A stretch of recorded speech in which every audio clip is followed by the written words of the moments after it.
102 Today FM. To get in contact today, it is 53102, or you can tweet at Ferg Darcy. Paul Gill joins me in studio. Hello, Paul. Oh, it's good to be here, Fergal. That's great to have you. Psychotherapist, dream analyst, and of course author of the definitive Book of Dreams. Quite a few dreams here for you, Paul. We do ask our listeners, if you're going to send in a dream to live@todayfm.com, that you send in your sex, your age, and of course as many details as you can about that dream, and Paul will interpret them for you. Paul, here's the first one I have today. It comes in from Louise. She says, how's it going, Paul and Ferg? I had a dream that I'm on my way to college. I am walking along the street texting on my phone. Then I look up from my phone and I realise that a heavy fog has descended. I don't know where I am, so I decide to text my friend again. But now the phone screen has been affected by the moisture. I stop and wait for the fog to clear, and when it does, there's a massive big mountain in front of me.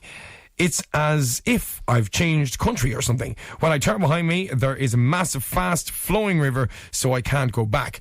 What does this mean? That is a big and complicated dream, Paul Gill. What is going on here? But I think I know exactly what it means. Louise, she's heading to college, right? So it's got to do with college. First of all, there's loads of reasons to walk down the streets, but she said she's going to college, so it's got to do with her education in college.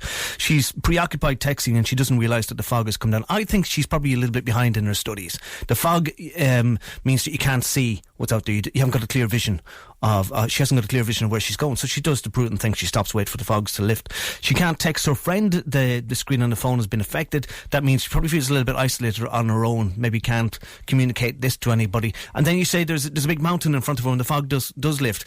That is probably like a mountain of work, something that is insurmountable. It's a big uphill struggle. So maybe she's a little bit behind in her studies. Maybe she's the kind of person who likes to cram at the last minute. And there's no going back for either, because there's a fast-flowing river. So yeah, she's what's the story with that? What is the story with that, the fast-flowing river that happens to be behind her? Well, it just means that she can't go back. She has to go forward. She's only one option, and that is to go up the mountain, to scale the mountain and get to where she wants to be. So I think that she feels probably a little bit overwhelmed. She's in at the deep end. There's a big task in front of her. Maybe she hasn't been up to speed on her work in college today. So she's got to get up the mountain before she can go down. Mountain, yeah. Okay, Stephen's got in contact. She says, my dream is that I see an old man wheeling a barrow. He is very tattered looking and his dog is following along behind. I recognise this man as my old national school teacher. Okay. Education related. I wonder how he has fallen on hard times. He used to put in so much emphasis on us all doing well in school, so as to set us up for life. I tried to talk to him, but he just passes by as if I wasn't there. I'm angry, but he's a long way up the road. When I catch up with him, he has now changed into my father. Oh. My father's anniversary is coming up soon. Do you think this might have anything got to do with it? Daddy issues. I have them myself, Paul. Yeah, I have them myself. I should look at a friend of mine puts it so well. He says we would have grown up if it wasn't for our parents. And you can blame your parents, and everybody's got issues with their parents, because parents do a very imperfect job. There's no handbook out there to tell you how to be a parent. So this guy starts off that his old national school teacher has fallen on a wheelbarrow and a dog, a very kind of a stark image. But the interesting thing, Ferg, is that he's unable to stop this guy and communicate with him and, ask him how it is your times. I think that the theme of the dream here is a little bit of hypocrisy, because the school teacher and his father kind of blend into one in the dream. And the school teacher, and maybe his father, put a lot of emphasis on education, getting on in life, setting yourself up for life.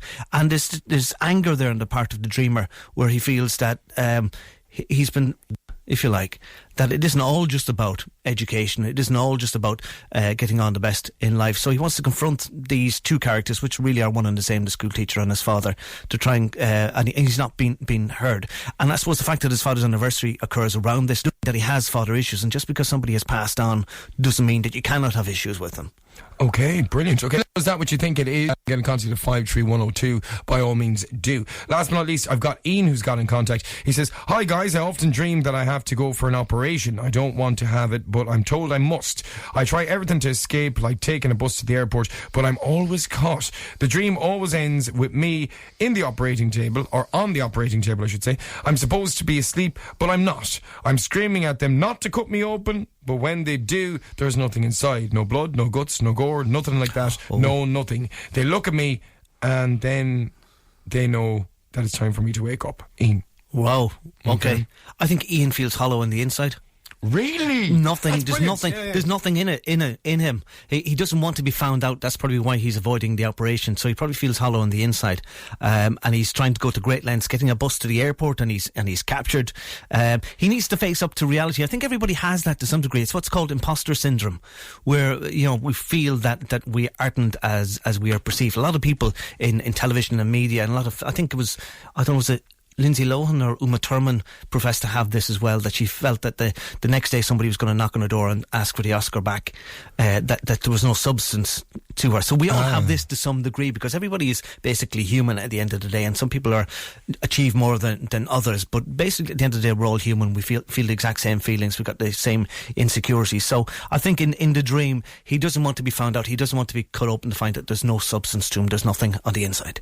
Yeah, you see, this is the thing. It's always about personality and the whole. You got to build it up, and you feel like you're lacking in moral fibre. You just got to jump on that bandwagon and get going, isn't it? Yeah, exactly. Yeah, pretty much. Paul is going to be here again next week for your dreams. If there's any dreams you want to send in live at today, if I remember your details, most importantly, your sex and, of course, your age as well. Paul, thanks for joining us.